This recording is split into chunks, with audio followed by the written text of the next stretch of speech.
எங்க வீட்டு கொல்ல பக்கம் செடி கொடி காடு மாதிரி மண்டி கிடந்ததுனால வீட்டுக்குள்ள பாம்பு வந்துட்டுன்னு ஏற்கனவே வீடியோ போட்டிருந்தோம். இப்போ அந்த செடி கொடிக்கு களக்கொல்லி அடிக்க எங்க டாடி பேட்டரி ஸ்பேயர் வாங்கிட்டு வந்தாங்க. வாங்க அது எப்படி வேலை செய்யுதுன்னு பார்க்கலாம்.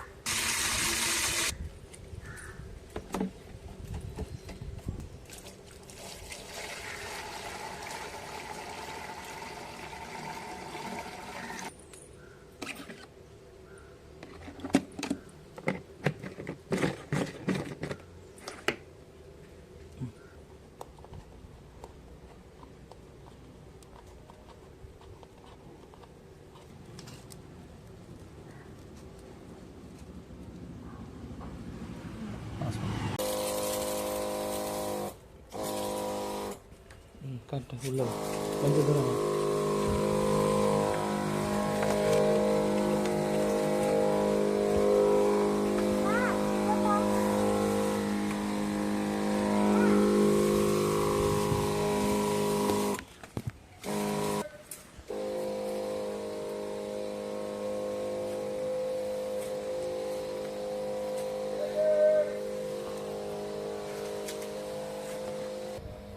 இது மாதிரி இன்னும் நிறைய வீடியோ பார்க்கணுன்னா மறக்காம சேனலை சப்ஸ்கிரைப் பண்ணிக்கோங்க.